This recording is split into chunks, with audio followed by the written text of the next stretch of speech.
Good morning, everybody. Today's July 8th, Wednesday, 2020. Time for our garden update.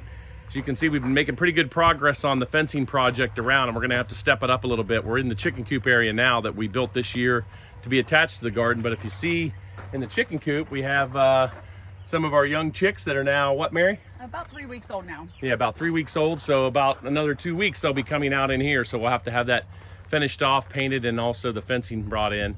Well, let's head into the garden. We have our sunflowers that, boy, really happy with how they performed. They're all the way up to the top of the 50-inch fence, and they're gonna be really nice. It's a nice addition. We can dry them this year and kind of keep them to eat, and also for planting next year. And then we'll head into the garden. We'll take a look at our strawberry plants. These are ever-bearing strawberry plants, so we'll have strawberries pretty much all summer long. Yeah, and we also put an asparagus bed in this year to have some extra asparagus. That, of course, we'll just let grow. First year we don't harvest any. That's in the far back of the picture there. Next year we'll be able to start harvesting some spears. Our onion crops, boy, they've done well this year. They have done well. The onions are beginning to bloom. We take off the bloom so that way all the energy can be focused on the actual onion bulb itself. And then our beets here, as well as our turnips, really starting to fill in. This rain, we went about a week with no rain. Didn't have to really water anything in the garden except a few pepper plants, but boy, we got an inch yesterday and it just took everything off. Yeah, So, the heat and humidity have really allowed our tomato plants to get really big and grow very strong. yeah, the tomato plants, these are some of our San Marzano here. You can see where we prune up underneath. We're up to a full foot, maybe even a little bit above 12 inches, and a nice crop already on the vine. They've just taken off. Our heirloom tomatoes in the background. We get a lot of questions about our heirlooms and pruning. Yes, we prune the bottoms, but we also prune the tops. If they start to get too unmanageable above that 50-inch grid, we'll prune them back a little bit, and it's more than okay to do. It really puts a lot of power into the rest of your tomato crop. Some of the tomato plants are actually even taller than I am now. Yeah, they are. So we also have a tomatillo plant that we grew for the first time this year. They're really starting to fill in. There's lots of blooms, and you can kind of see that the tomatillos are growing. They'll be ready to harvest when the actual husk turns brown and opens up at the bottom. Yeah, we should have quite a few of those. Some more heirloom tomatoes here. And then into our pepper crop. It's really starting to grow now that we've hit into the July and getting some heat and also a nice rain. Pepper crop is always late here in Ohio. We've talked about that before, but as you can see, quite a few peppers on there. Those are our Italian roasters, and I've already picked probably 30 hot banana peppers for the hot pepper mustard this year. Yeah, the banana peppers are producing a lot. They'll come on even stronger. The final row there are some ornamental peppers we grow for seed, and then also to use in spices in some of our salsas. They're, especially the 5-color, they're very, very hot. And then you can see our garlic.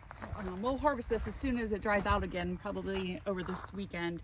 We've already pulled a couple garlic out of the ground to use for recipes, but the rest will come out and then we'll hang them to dry here in the next couple days. Yeah, we put them in the barn for a few weeks, let them cure, let them dry off the stalks, then we cut them and store them. And then we'll replant here in late August, early September, and then we have enough left over to store for a year. This is our popcorn crop. Wow, both varieties, Ladyfinger and the Dakota, are both doing amazing. As you can see, they're already starting to tassel. They're up to my height, so you might as well call them 6 feet by the 8th of July. That's right. And then you have our cucumbers and zucchini plants. We're in full harvest here. We've been picking the zucchini and cucumbers, already started making pickles and zucchini bread. Yeah, the cucumbers and the zucchini, the early plants here down in the rows, have done really well. You can see in the back there, and I'll kind of take it around to show you, our straw bale crates have really started to come on too.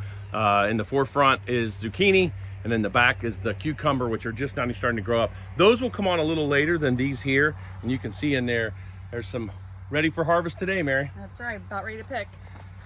So we'll come around, and as we look at our beans, we've already harvested quite a few of the purple green beans. Yes. And now it looks like some of our beans from our green beans are on.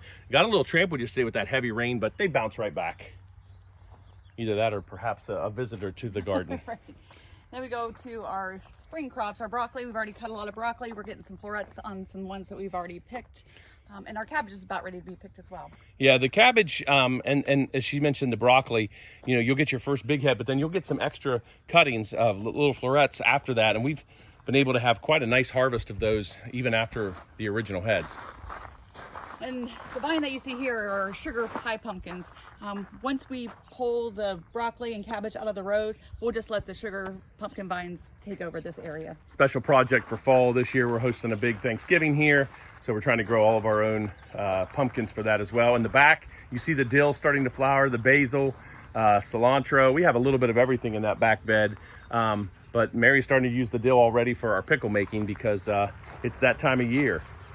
And then our sugar snap peas, we had the first cutting or picking was done and finished, and now they're starting to flower and produce a little bit more. So we can't keep them on the vine, so we'll be able to pick some of those today as well. It's probably been one of the longest years we've ever been able to keep our sugar snap peas going. They'll start to die off here and we'll plant a second planting for fall, but really productive crop, one that we saved our seed from so we can use again. These are our potato bins. Our potatoes actually took a beating this week from the heat. We had to water them down. They're coming back now. They're fine. If they do die off, you can still harvest the potatoes. I'll show you something kind of funny. This is our compost bin behind, and you see that is a massive amount of potatoes that have grown through the pile, and we'll just let those go. They grow in pure compost, and easy for them to have a nice harvest. And we still have a little bit of lettuce going. We pulled most of it, went to seed when it got real hot, but we have some more that are coming along now. And then some of our carrots there in the upper portion of the camera, then down to some of our lettuce and seed, which we allow to go to seed and actually harvest some of that seed to use along with our radishes as well. Just a great way to do it. So that's July 8th, Wednesday of 2020. And that is the Old World Garden Farms garden.